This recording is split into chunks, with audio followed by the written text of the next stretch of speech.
Alright, we're gonna upgrade the shifter on my Warrior here today. Replace slash upgrade. So as you can see, mine is just dangling down here. Yeah, it broke. And yeah, I tried to weld it with my little crappy $100 Harbor Freight special welder, and it lasted about 5 minutes because I'm not getting penetration. Anyways, this is the first time I've seen a shifter like this on an ATV, and I was like, what is this crap? This little stupid linkage, and like, look how small that is. I was like, no wonder that broke. If you drive it long enough, hard enough, it's gonna break. So this just replaces all that dumb crap, and you just have, you know, a standard regular foot shifter. It's gonna eliminate all this linkage. You just put it on here and you're good to go, and take this freaking thing off. So it's pretty straightforward. You're basically just going to take that junk off and put on the new one here on the shaft here with the splines. Tighten it back up and you're done. As far as getting this off, I think, well, I don't know. That requires, oh, it looks like that's a little C-clip you punch off of there, and then it might slide off, so I'm going to try that. But if not, you can just cut this thing off and leave it. I'm going to see if I can get that off there real quick, and we'll get this new one on here. So it's kind of impossible to get something in there to whack that C-clip off, especially with this guard. And even if I move this guard, there's not really much room. So I'm just going to take this whole thing off here. And I don't know if it's just mine or what, but I have different size bolts, so I don't know if they're all like that or just some. But yeah, you're going to want to make sure you use a 6-point socket that fits nice and tight, because these are going to be pretty rusty and stuck on there. Also, it wouldn't hurt to hit it with PB Blaster first to break them loose. I've already had this off once when I was repairing it, so I should be good to go. But get a good fitting 6-point socket and hit it with some penetrating oil first to get them loose so you don't round them off. So I ran in this last time where you can't get a socket over this because that's in the way. And again, it's really tight, so if you just try to put a regular wrench over it, it's gonna slip.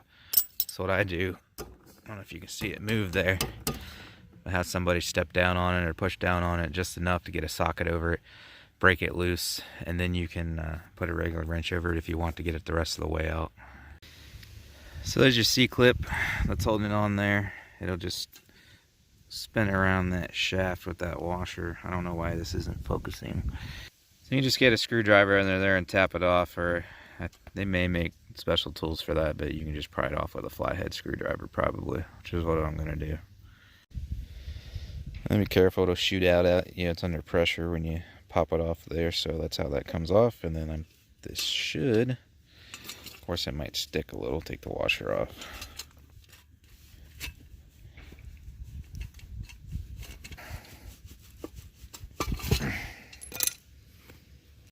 Okay, that's pretty much it. So that peg's just gonna sit there. You can cut it off or whatever, but I'm just gonna leave it there.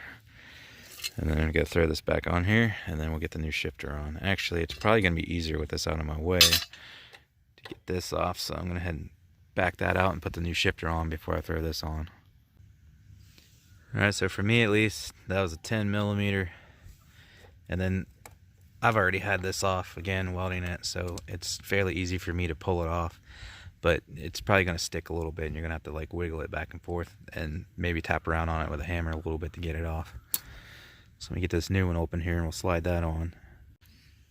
So contrary to what I said earlier, I mean, that's probably not really in your way, because you might want to get that on there first before you tighten this down to make sure you like the position, get on it and see if you want it there, there, whatever. Make sure it's going to clear everything, as that way you can get it where you want before you tighten it down. So just going to leave that set there for a moment.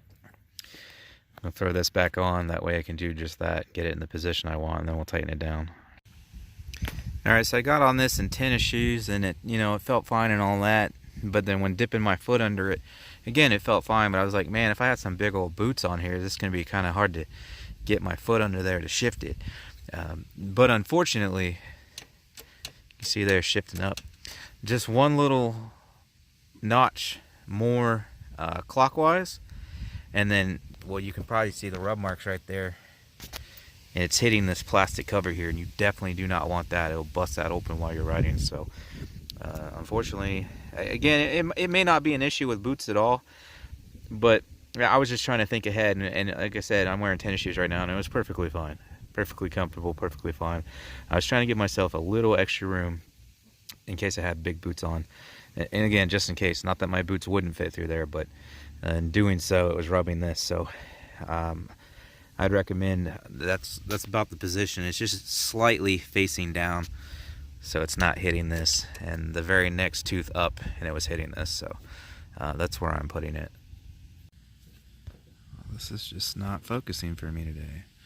Alright, so this little groove here in the center, this is actually for your adjustment screw to sit in, and it'll be on the other side, but that's the issue I'm having. If I put this on too far, like that, then my screw stops because it's hitting the splines on that peg, so I gotta get it to where the screw will go through that channel, which is kind of hard to do while recording, but I think I found it right there. Yep, it's going in.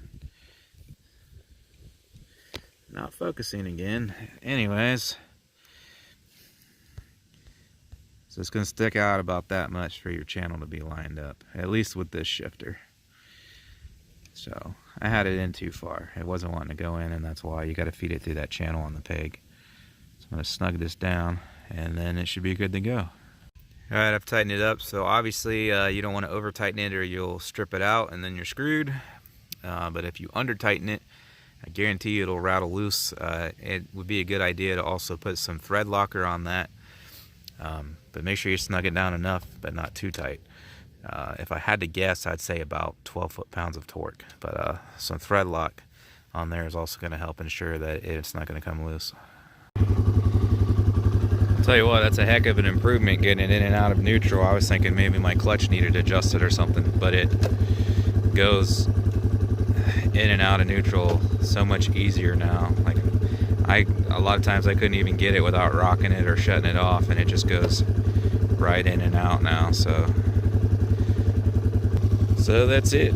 That's how you take your shifter off, put it back on, whatever, minus the linkage. But obviously we did the upgrade there, so that's how you do it. Thanks for watching.